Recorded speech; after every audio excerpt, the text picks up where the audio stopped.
Radhe Radhe, hello everyone, let's begin with a new episode 135 जिसका कोई chapter का नाम नहीं है, अनटाइटल्ड चैप्टर है। राज और विशाल एक कॉर्नर में खड़े थे और बातें करते हुए वालिया मैंशन में का मुआयना कर रहे थे कि उसी वक्त राज दुआ नहीं दिख रही। विशाल ने इधर उधर देखा तो कहा तो राज बोला, शायद वो अभी आई नहीं है। उसने अभी इतना कहा ही था कि तभी उसके कान में एक शोर आया। उस आवाज़ को पहचानते हुए राज ने बोला, ये तो मेरी छिपकली की आवाज़ लग रही है। छिपकली है कहाँ? इतना बोलकर वो पायल को इधर उधर देखने लगा। तभी पायल उसे अपने ग्रुप के साथ रिद्धि से भिड़ते हुए उससे कुछ दूरी पर दिखी। राज की नज़र को छिपाकर विशाल ने भी उसे और देखा तो उस सभी को देखकर चौंक गया और वो उन सभी को आंखें बड़ी करते हुए देखकर बोला, ये सब यहाँ क्या कर रही हैं?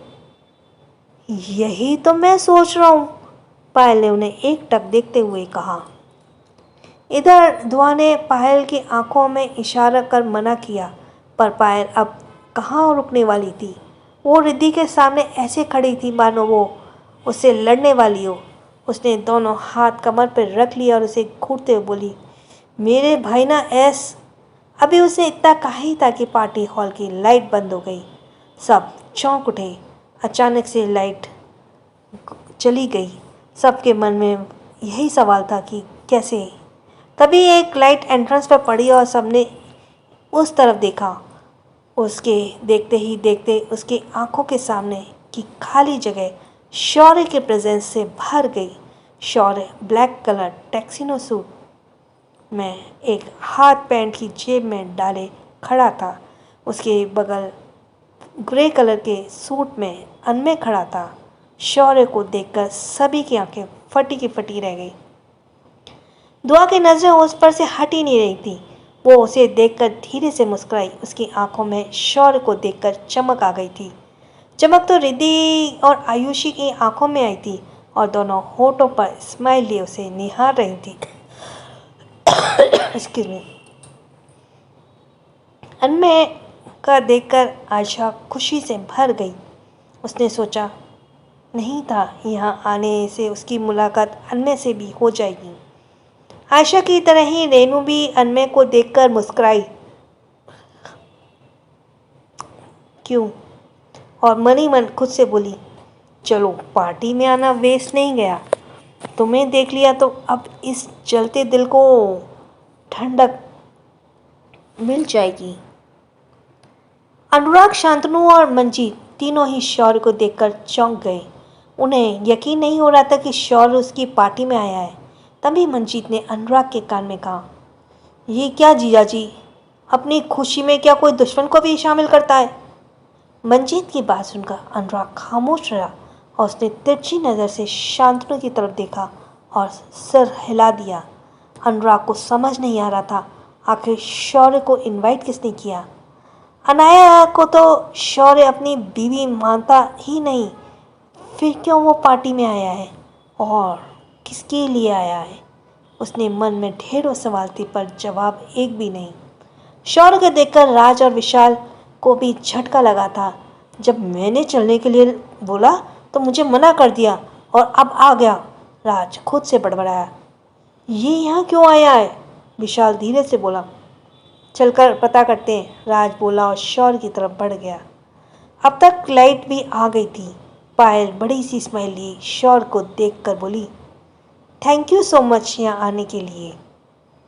भाई आपकी entry always rocking and after see you everyone shocked. Payal ने धीरे से कहा था पर फिर भी उसकी बातें रिद्धि ने सुन ली और वो उसके पास ही खड़ी थी। एक और झटका रिद्धि को लगा और वो आंखें बड़ी कर पायल को देखते बोली, क्या ये एसएसआर तुम्हारे भाई हैं? उसकी आवाज़ सुनकर पायल उसकी तरफ स्माइल करते हुए देखा और बोली, हाँ ये मेरे भाई तो हैं। अब बताओ क्या कह रही थी तुम? सब बोलते हुए उसमें दोनों हाथ सीने पर बांध लिए और मुस्कुराते हुए उन्हें देखने लगी। रिद्धि ने अपनी मुट्ठी कसकर भींची और दुआ की तरफ देखकर मन ही मन खुद से बोली, तो तुमने अनाया एसएसआर से शादी कर ली, पर तुम जैसी लड़की उसकी वाइफ कैसे हो सकती हो? कहाँ तुम, कहाँ वो?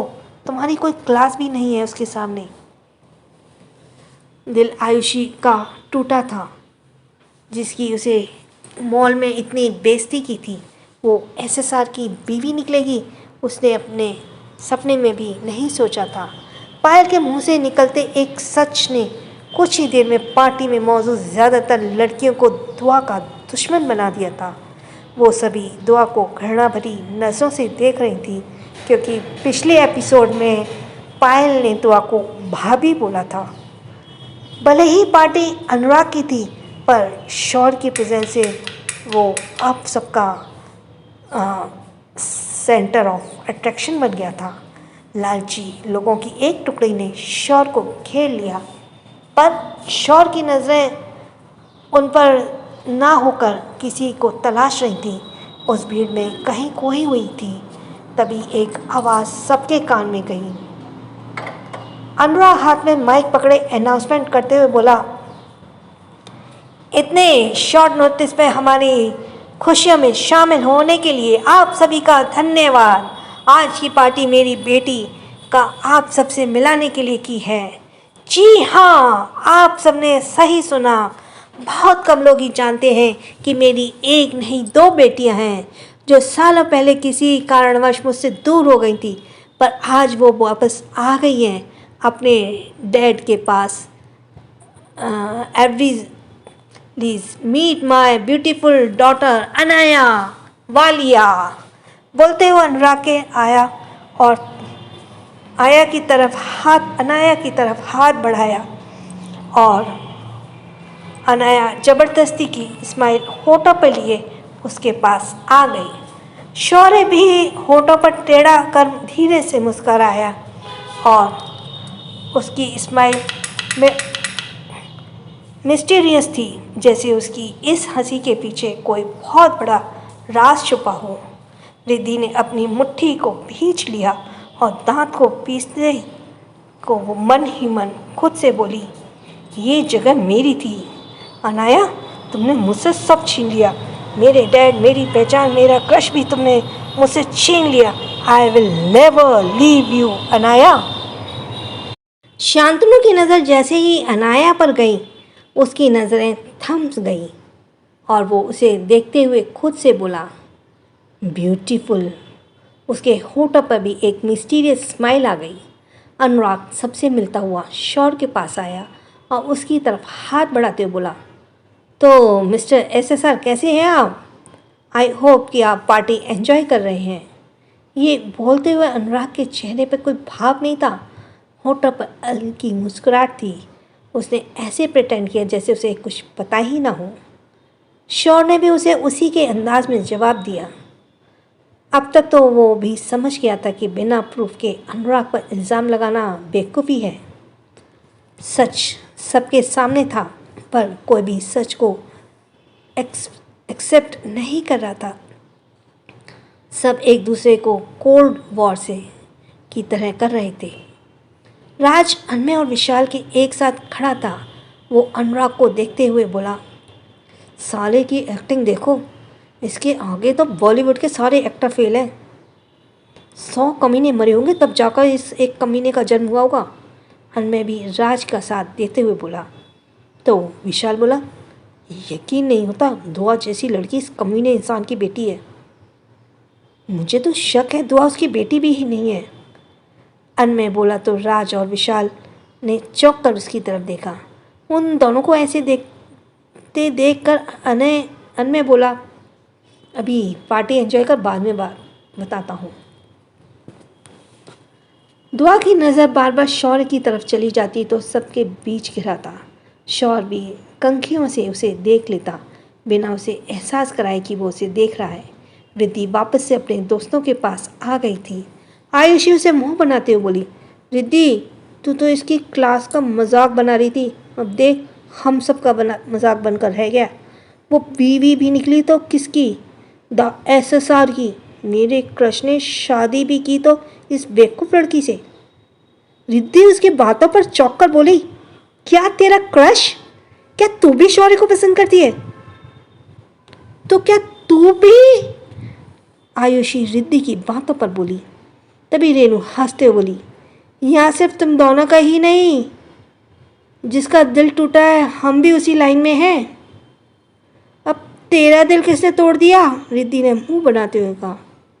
तेरी बहन की फ्रेंड ने।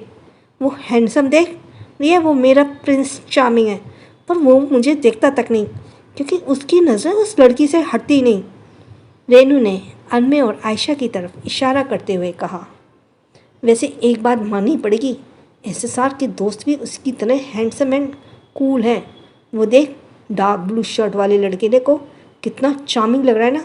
उर्वशी ने राज की तरफ इशारा कर कहा। है तो, पर इसका भी कोई ना कोई होगा। रेनू ड्रिंक की सिप करते हुए बोली। तो उर्वशी ने कहा, आज की पार्टी का फ़ायदा नहीं उठाया तो क्या ही किया। उन्हें पा नहीं सकते, एटलीस्ट उनके साथ एक डांस तो कर ही सकते हैं। उर्वशी का आइडिया रिद्धि को अच्छा लगा और वो सरकास्टिक मुस्कुराती और बोली, ऑफ कोर्स बेबी। इतना बोलकर उसने किसी को इशारा की। पार्टी में म्यूज़िक बजाने लगा और कुछ कपल डांस करने लगे। उर्वशी राज के पास आई और उसे डांस ऑफर करने लगी। राज ने उसे अजीब नज़रों से देखा, फिर सोचते हुए उसके होठों पर स्माइल आ गई। उसने मन ही मन से कहा, अब तुम खुद मेरे पास चल कर आओगी छिपकली। वो उर्वशी का हाथ पकड़ फ्लोर पर आ गया और उसके साथ डांस करने लगा। रेनू भी अनमय के पास आई और बिना कुछ कहे उसका हाथ पकड़ उसे सबके बीच ले आई। अनमय को जब तक कुछ समझ आता तब तक उसका हाथ रेनू की कमर पर था। रेनू उसकी आंखों में देखते हुए बोली, एक खूबसूरत लड़की को डांस के लिए कभी मना नहीं करते। आयुषी ने विशाल के पास आकर उसे डांस ऑफर किया। विशाल ने भी एक नज़र चित्रा को देखा, जो सबसे बातें करने में बिजी थी। उसने आयुषी के हाथ में अपना हाथ देते हुए मन ही मन कहा, मैं भी देखता हूँ तुम कब तक मुझे इग्नोर करती हो। कमाल हो यार, तुम तीनों कितनी आसानी से तुम तीनों उन्हें फ्लोर पर ले आई। चिल रिद्धि, एक ट्राई करना तो बनता है। इतना बोलकर वो शौर्य की तरफ बढ़ गई। राखी की नज़रें जैसे ही उन तीनों पर गई, उसने आयशा, चित्रा और पायल से कहा, दोस्तों ज़रा डांस फ्लोर की तरफ देखो भी। देखो तुम्हारा प्यार खतरे में है। उसके ये कहते ही सबने डांस फ्लोर की तरफ देखा तो तीनों की आंखें छोटी हो गई और वो तीनों ही राज, विशाल और अनमय को घूरने लगी।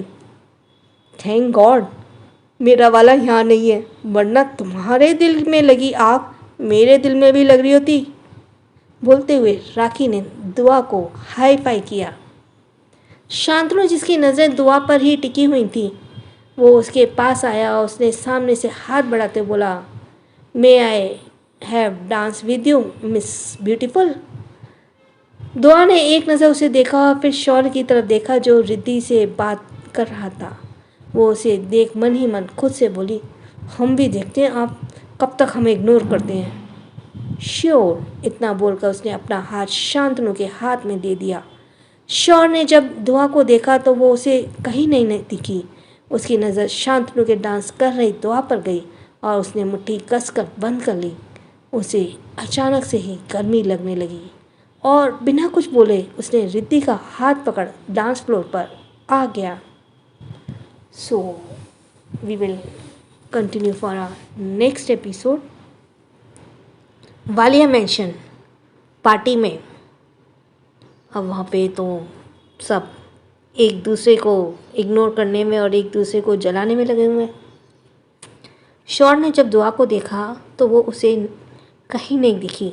तभी उसकी नज़र शांतनु के साथ डांस कर रही दुआ पर गई और उसने मुट्ठी कसकर बंद कर ली। उसे अचानक से ही गर्मी लगने लगी। उसके एक्सप्रेशन सख्त हो गए और बिना कुछ बोले उसने रिद्धि का हाथ पकड़ डांस फ्लोर पर आ गया। शांतनु दुआ के साथ डांस कर रहा था और शौर्य जो कनखियों से उसे देख रहा था, उसने गुस्से से अपनी मुट्ठी कसी तो रिद्धि के हाथ पर भी उसकी पकड़ कस गई। रिद्धि दर्द से बोली, शौर्य क्या कर रहे हैं तुम? मुझे दर्द हो रहा है। रिद्धि की आवाज़ सुनकर शौर्य ने एकदम उसके हाथ पर अपनी पकड़ ढीली कर दी। शांतनु एक टक दुआ को ही देख रहा था। वो उसकी खूबसूरती में खो गया था, पर दुआ तो शांतनु की नज़रों से अनजान थी। उसका ध्यान तो शौर्य पर था जो रिद्धि के साथ डांस कर रहा था। अरे खड़ी खड़ी क्या देख रही हो? जाओ जाकर अपने वाले को बचाओ। इससे पहले ये तीनों बंदरी उसका फ़ायदा उठा ले, राखी ने उनके गुस्से की आग में पेट्रोल डालते हुए कहा। तो तीनों ने ही एक साथ अपने कमर पर हाथ रख लिया। पायल राज के पास गई और ज़बरदस्ती ही की स्माइल अपने होठों पर लिए उसे देखने लगी, पर राज ने उसे एक नज़र देखकर उसे इग्नोर कर दिया। पायल आंखें छोटी कर दोनों को घूरने लगी। उर्वशी राज को बेहद प्यार से मुस्कुराते हुए देख रही थी। पायल ने गुस्से से उर्वशी के पैर के बीच अपना पैर अड़ा दिया। उसके ऐसा करते ही उर्वशी लड़खड़ा गई। वो राज से अलग होकर नीचे देखने लगी। तभी पायल एकदम से राज के कंधे पर हाथ रख उसके सामने आ गई और उसे घूरते हुए दबी दबी आवाज़ में बोली, मुझे सबसे दूर रहने के लिए कहते हो और खुद इस छिपकली के साथ चिपके हुए थे। राज को पायल को गुस्से में देखकर मज़ा आ रहा था। उसने अपनी हंसी छुपाते हुए कहा, तो तुम पॉजेसिव हो रही हो? क्यों नहीं हो सकती? सिर्फ लड़के ही पॉजेसिव हो सकते। पॉजेसिव होने के राइट सिर्फ लड़कों के पास होते, लड़कियां नहीं हो सकती। पायल के गुस्से पर राज ने हंसी के साथ साथ प्यार भी आ रहा था। उसने उसे अपनी कमर से पकड़ अपने करीब कर लिया। अगर तुम किसी और के साथ मुझे दिखी ना, तो मैं भी तुम्हें किसी न किसी के साथ जरूर दिखूंगा। राज की बातों पर पायल बोली, जान ले लूँगी तुम्हारी अगर दोबारा मुझे किसी छिपकली के साथ दिखे तो। उसकी बातों पर वो धीरे से मुस्कुराया और उसे अपने करीब कर लिया। आयशा ने अनमय के कंधे पर टैप किया तो अनमय ने पलटकर आयशा को देखा। उसकी गुस्से वाली आंखों को देखकर वो रेणु से दूर हो गया। इसे भी इतनी जल्दी आना था? रेणु ने गुस्से में मुंह बनाते हुए खुद से कहा और पैर पटकते हुए चली गई। मैं खुद नहीं आया, वो मुझे ज़बरदस्ती लेकर आई। अनमय ने जल्दी से सफाई दी। आयशा उसके पैर पर मारते हुए बोली, हाँ तुम तो छोटे बच्चे थी। उसने तुम्हारी उंगली पकड़ी और तुम उसके पीछे पीछे चल दिए। मुझे बेवकूफ़ समझने की गलती मत करना। अगर आगे से किसी के साथ देखा ना तो मुंह तोड़ दूंगी तुम्हारा। अनय आयशा का गुस्सा देखकर बोला, मेरी ज़िंदगी में तुम्हारे अलावा कोई और लड़की नहीं है और ये सच है कि वो खुद मेरे पास आई थी। इतना बोलकर अनमय ने आयशा के गाल पर अपने हाथ रख दिए। किसी ने तुमसे कहा कि तुम आज बहुत खूबसूरत लग रही हो? अनमय उसकी आंखों में देखते हुए बोला, फ्लर्ट कर रहे हो, वो भी मेरे साथ? आयशा ने उसकी आंखों में देखते हुए कहा, अरे यार मैं तुमसे फ्लर्ट क्यों करूँगा? हाँ? इतना बोलकर अनमय ने उसे घुमा दिया। आयशा की पीठ उसके चेस्ट से लग गई तो उसे पीछे से अपनी बाहों में भरे उसके कंधे पर सर रखते बोला, enjoy that moment crazy girl. Chitra Vishal और आयुषी को देखकर घूर घूर कर देख रही थी, पर आयुषी एक टक विशाल की आंखों में देख रही थी और विशाल उससे नजरें चुरा रहा था। चित्रा एक हाथ की उंगली अपने मुंह में डाले हुए थी। दोनों को देखकर उसने एकदम से विशाल के पैर पर अपने पैर से मारा तो विशाल एकदम से उछल गया। उसने दाएं बाएं देखा तो चित्रा उसकी दाईं तरफ दोनों हाथ कमर पर रखे उसे घूर रही थी। इतनी जोर से कौन मारता है? विशाल ने उसकी तरफ देखकर बोला। तो चित्रा बोली, अगर आपकी हरकतें नहीं सुधरी तो और जोर से मारूंगी। अरे यार तुम मुझे इग्नोर कर रही थी इसलिए मैं इसके साथ डांस करने आ गया, विशाल मुंह बनाते हुए बोला। तो चित्रा आंखें बड़ी कर बोली, अच्छा बीवी मायके चली जाए तो तुम जगह जगह मुंह मारोगे? ओह कैसी बात कर रही हो यार, मैं ऐसा इंसान नहीं हूँ, विशाल ने सफाई देना चाहा। देखा अभी मैंने कैसे इंसान हूँ, चित्रा कमर पर हाथ रख बोली तो विशाल ने दोनों हाथ उसकी कमर में बांध दिए और उसे अपनी बाहों में भर लिया। तो चित्रा की पलकें खुद ब खुद झुक गईं और वो हौले से मुस्कुरा दी। Trust me, I never cheat you. ये तो बस तुम्हें जलाने के लिए था, विशाल ने उसके कान के पास अपने होंठ ले जाकर कहे। डांस करते हुए शौर्य ने कंधे दुआ के कंधे से टच हुए तो उसके होठों पर स्माइल आ गई। रिद्धि शौर्य की आंखों में देख रही थी, पर शौर्य इसकी नज़रों तो कहीं और ही थी। वो दुआ को ना देखकर भी उसे ही देख रहा था। शांतनु, जिसकी नज़रें एकटक दुआ को निहार रही थी, शौर्य की नज़रों से ये छुपा नहीं था। तभी शौर्य की नज़र शांतनु के हाथ पर गई जो दुआ की कमर पर था। उसका मन किया कि उसके हाथ को काट दे। भला कोई उसकी दुआ को छू भी कैसे सकता है? वो तो उसकी है, उस पर तो सिर्फ उसका हक है। दुआ जो शौर्य को जना करने के लिए शांतनु का ऑफर एक्सेप्ट कर उसके साथ डांस कर रही थी, अब उसे खुद पर गुस्सा आ रहा था। या शांतनु का इस तरह उसे देखना उसे ऑकवर्ड फील करवा रहा था। वो उसके ऐसे घूरने से परेशान होकर मन ही मन खुद से बोली, कहाँ फंस गई? हाय, हमको ही तो अब हमारी हेल्प करो। कैसा इंसान है ये, उल्लू की तरह मुझे घूरे जा रहा है। पहले कभी लड़की नहीं देखी क्या इसने? शौर्य ने राज, अन्वय और विशाल की तरफ देखा। उन्हें एक दूसरे से कुछ इशारा किया और डांस करते हुए वो पार्टनर एक्सचेंज करने लगे। पायल अन्वय के पास चली गई और राज के पास आयशा आ गई। चित्रा शौर्य के पास चली गई और रिद्धि शांतनु के पास चली गई और विशाल के पास दुआ आ गई। विशाल मुस्कुराते हुए बोला, क्या यार दुआ, तुमने इसे ऐसे कैसे छोड़ दिया? मारा क्यों नहीं साले को? साले को पता भी है किसकी बीवी पर लाइन मार रहा था। दुआ विशाल की बातों पर खिलखिलाकर हंस पड़ी, फिर अपनी हंसी कंट्रोल कर बोली, जिसे फ़र्क पड़ना चाहिए उसे तो कुछ फ़र्क नहीं पड़ रहा। कैसी बात कर रही हो, ध्यान से देखो। उसका दिल ही नहीं, वो खुद पूरा के पूरा आग में जल भुन रहा है। विशाल ने शौर्य की तरफ इशारा करते हुए कहा तो दुआ फिर से हंसने लगी। रिद्धि टेढ़ी नज़रों से शौर्य को ही देख रही थी। तभी एक बार फिर पार्टनर एक्सचेंज हुए और विशाल ने दुआ का हाथ पकड़ उसे घुमा दिया। उसे जानबूझकर दुआ को शौर्य की तरफ धकेल दिया। पार्टनर एक्सचेंज होने की वजह से रिद्धि एक बार फिर शौर्य के पास आ रही थी, पर उससे ही पहले दुआ उसे सीने से टकरा गई। शौर्य ने पूरे हक से उसके कमर को पकड़ उसे संभाल लिया। वो उसके सीने से लगी थी कि उसने झुके सर को ऊपर उठाया तो उसकी आंखें शौर्य की आंखों से मिली। एक बार फिर सब अपने अपने पार्टनर्स के पास आ गए और रिद्धि को शांतनु के पास जाना पड़ा, पर उसने उसके साथ डांस नहीं किया।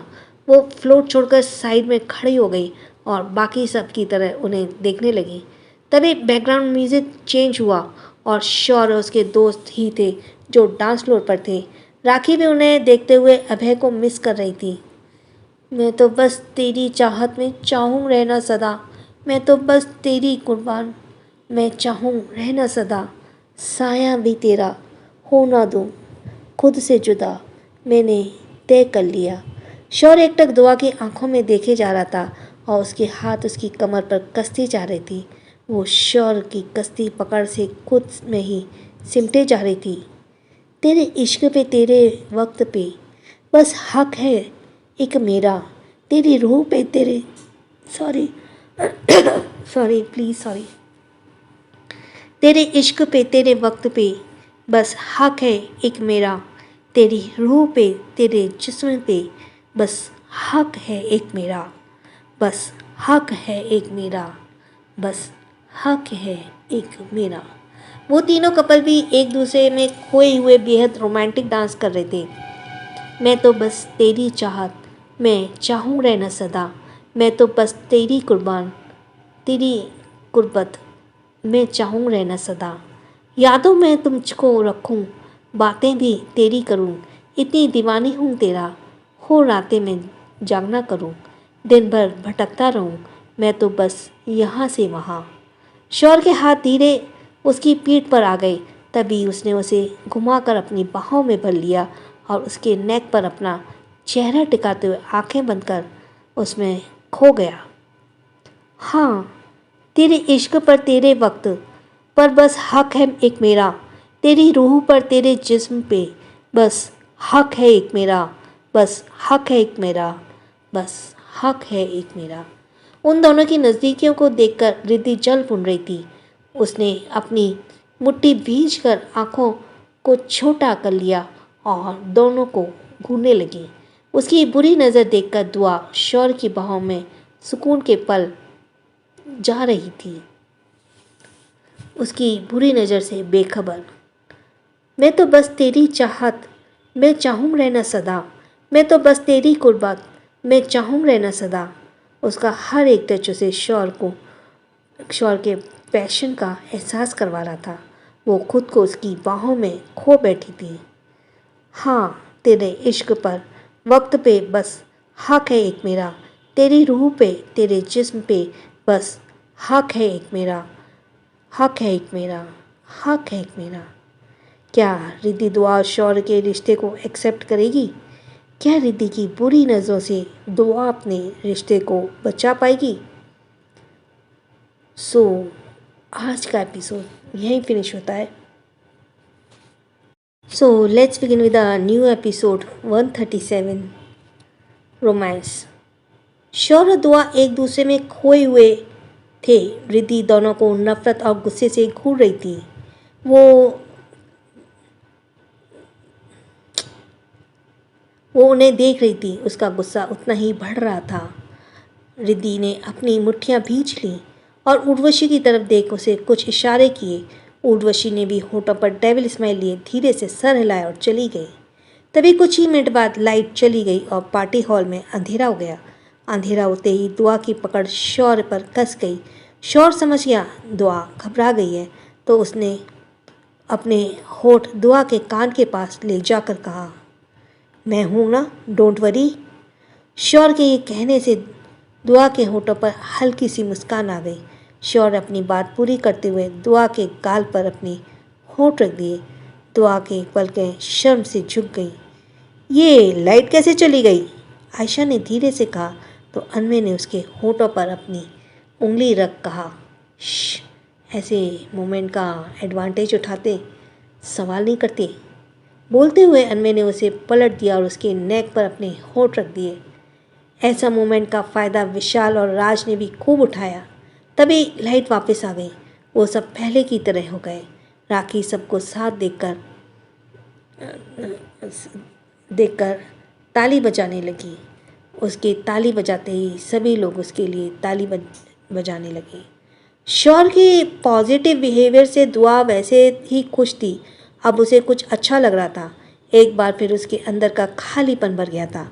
राखी की नज़र दुआ के साड़ी के पल्लू पर गई और वो चौंक गई। उसके पास आते हुए जोर से चीखी, दुआ, तुम्हारी साड़ी में आग लग रही है। राखी की बात सुनकर सब चौंक गए। सबकी नज़र दुआ की साड़ी के पल्लू पर थी, जो काफ़ी हद तक जल गया था। सब ये देखकर डर गए। अनुराग भागते हुए दुआ के पास आया। दुआ ये देखकर सुन सी रह गई। रिद्धि ये देखकर धीरे से मुस्कुराई।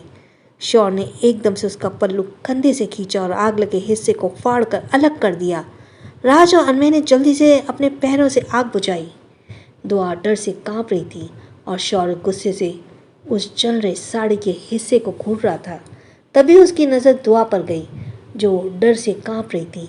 वो स्थिर थी और एकटक साड़ी के पल्लू को देख रही थी, जो जल रहा था। साड़ी का पल्लू हट जाने से कुछ लोग उसे घूर घूर कर देख रहे थे। वो उसकी खूबसूरती को निहार रहे थे। शौर्य ने अपना ब्लेजर निकाला और जल्दी से पहना दिया और सबको अपनी क्रूर नज़रों से देखा। शौर्य की आंखों से जल रही आग को देखकर सबकी नज़रें झुक गई। सबसे होकर एक बार फिर उसकी नज़र दुआ पर ठहर गई। दुआ की आंखें धीरे धीरे बंद हो रही थीं। इससे पहले वो चक्कर खाकर नीचे गिरती, शौर्य ने उसे अपनी बाहों में थाम लिया। उसे अपनी बाहों में उठा लिया और यह देखकर रिद्धि ने एक बार फिर अपनी मुट्ठी भींच ली। अनुराग शौर्य के सामने खड़ा हो गया। अनया को हमें दो। जैसे ही अनुराग ने यह कहा, शौर्य ने उसे घूर कर देखा।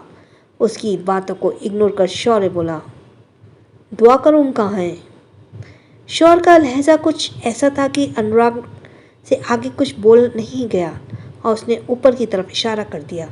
शौर्य बिना किसी की परवाह किए उसे अपनी बाहों में लिए ऊपर चला गया। उसके जाते ही पार्टी में गॉसिप शुरू हो गई, जिसकी भनक अनुराग के कानों में भी गई। पार्टी में सभी लोग बातें बना रहे थे। एसएसआर का और अनाया वालिया का क्या रिश्ता है? पहले एक दूसरे को इतने करीब होकर डांस करना और अब इस तरह उसे अपनी बाहों में उठाकर सबके बीच में ले जाना, ये बात सबको अटपटी लगी। शौर्य ने अपनी शादी की कोई अनाउंसमेंट नहीं की थी, तो वो आज भी सबकी नज़रों में एक बैचलर था। ऊपर से उसका रूड बिहेवियर। सब जानते थे शौर्य को कभी किसी लड़की के साथ नहीं देखा गया, ना कभी किसी के साथ उसका नाम जुड़ा। इसलिए ये बात और सबको हैरान कर गई थी कि शौर्य ने अनाया वालिया की इतनी मदद क्यों की और उसे कैसे अपने भाव में भर लिया। क्या दोनों के बीच कुछ चल रहा है? सबके गॉसिप को सुन रहा था और पर अनुराग उसके पास किसी के कहने के लिए कुछ नहीं था, इसलिए वो खामोशी रहा। पर तभी मंजीत ने उसके कान में कहा, जीजा, ये कैसी बातें हो रही हैं अनाया के बारे में? इन सब का असर आपके पॉलिटिकल कैरियर पर भी पड़ेगा। आपको भी कुछ करना होगा इससे पहले कि ये बातें आग की तरह फैल जाए। मंजीत की बात को ध्यान में रखते हुए अनुराग ने कुछ सोचते हुए सबसे कहा, मैं आप सबसे माफ़ी मांगता हूँ, पार्टी अब यहीं ख़त्म होती है। आप सब हमारी खुशियों में शामिल हुए, उसके लिए आपका बहुत बहुत धन्यवाद। इतना बोलकर वो चला गया। सभी लोग एक एक करके जाने लगे। अब पार्टी में मंजीत, रिद्धिमा, रिद्धि और शौर्य के दोस्त ही बचे थे। वो शौर्य के आने का इंतज़ार कर रहे थे। शौर्य दुआ को लेकर उसके रूम में आ गया। उसे बेड पर लेटा वो उसके पास ही बैठ गया। उसके चेहरे पर प्यार से हाथ फेरते हुए शौर्य बोला, जब तक तुम उस घर में थी मैं बेफिक्र था, पर जब से तुम यहाँ आई हो मुझे तुम्हारी परवाह हो रही है। तुम कैसे रहोगी यहाँ इन लोगों के बीच? हाँ, मैं तुमसे नाराज़ हूँ, मेरी नफ़रत कम नहीं हुई, पर दिल में किसी कोने में तुम आज भी हो। उसने इसे ब्लैंकेट से उड़ाया और झुककर उसके फोरहेड पर अपने होंठ रख दिए। वो उठकर जाने लगा, तभी उसके सामने बढ़ते कदम रुक गए। उसने मुड़कर देखा तो उसकी वॉच में दुआ की साड़ी का पल्लू फंसा था। शौर्य धीरे से मुस्कुराया और एक बार फिर उसके बगल बैठ गया और साड़ी के पल्लू के सिरे को निकालने लगा। इस बीच उसकी नज़र बस दुआ को ही देख रही थी, जो अभी भी बेहोश थी। तभी दुआ को सिसकने की आवाज़ उसके कानों में आई। उसकी बंद आंखों से आंसू निकलने लगे और उसके होंठ कांपने लगे। दुआ को ऐसे रोते सिसकते देखकर शौर्य को बहुत बुरा लगा। उसे ऐसे लग रहा था जैसे किसी ने उसके दिल को मुट्ठी में भींच दिया हो। वो बेहोशी में भी रो रही थी, सिसक रही थी। शौर्य ने देखकर उसके करीब चला गया। उसने दुआ के चेहरे को अपने हाथों में भर उसे शांत करते हुए कहा, डोंट पैनिक एंजल, मैं हूँ ना, तुम्हें कुछ नहीं होगा। मैं तुम्हें अभी कुछ नहीं होने दूंगा। वो उसके ऊपर झुका हुआ था और उसके चेहरे पे एकदम करीब उसने उसके हिलते होठों को देखा और कान लगाकर सुनने लगा। वो बोल रही थी, आग। दुआ के मुंह से सिर्फ यही निकल रहा था। शौर्य समझ गया था कि अभी भी डरी हुई है और वो एकदम से उसके गले लग गया और उसके कान में धीरे से कहा, आग बुझ चुकी है दुआ, तुम ठीक हो। पर दुआ पर उसकी बातों का कोई असर नहीं हुआ। उसने शौर्य को कसकर पकड़ लिया।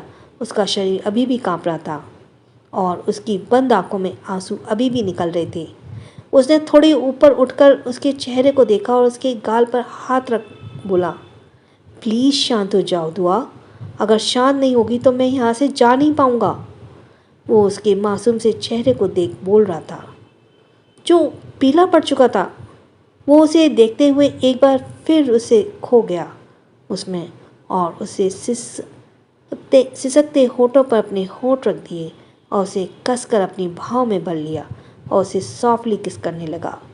वो जिस दर्द में थी उसके दर्द को वो कम करना चाहता था। शौर्य के इसके अलावा और कोई और ऑप्शन ना दिखा। उसका उसके करीब होना दुआ को सुकून देता था। वो उसे अपनी भाव भरे उसके ऊपर लेटे हुए ही उसे किस कर रहा था। उसके होठ फिसल कर उसकी नेक पर आ गए और वो वहाँ उसे चूमने लगा।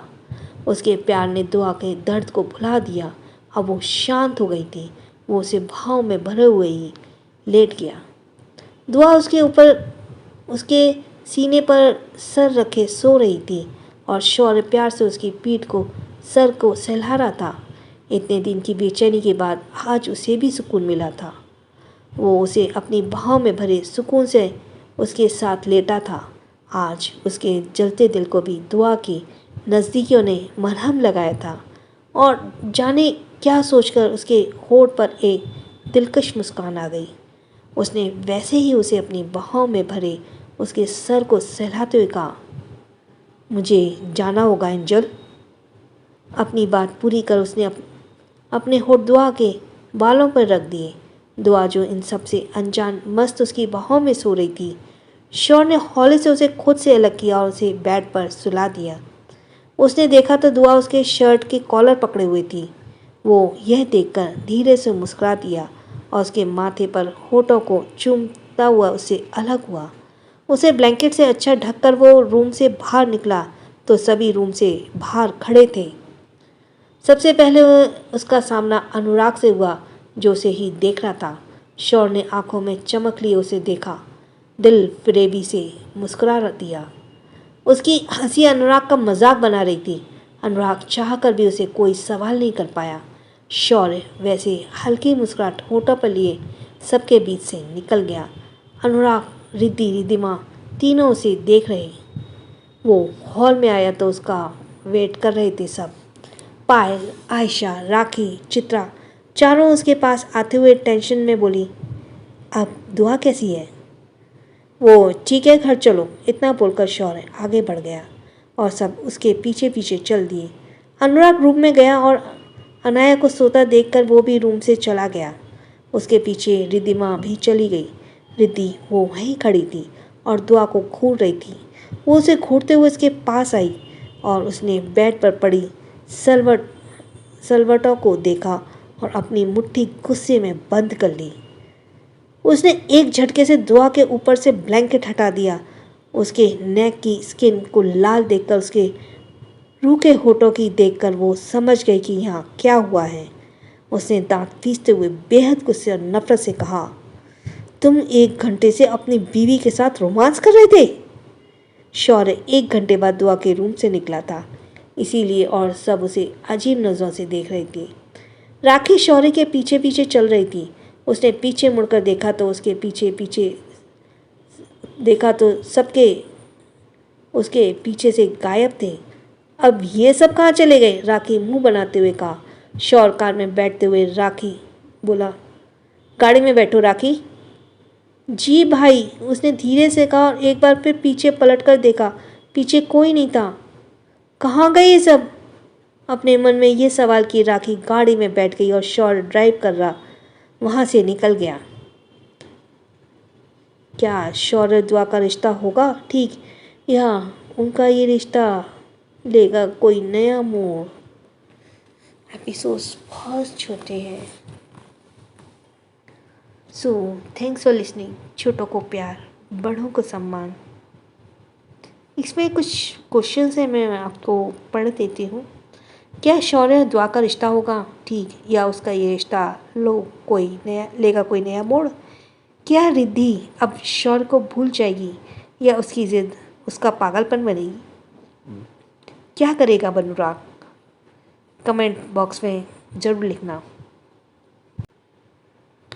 So thanks for listening. छोटों को प्यार, बड़ों को सम्मान। राधे राधे।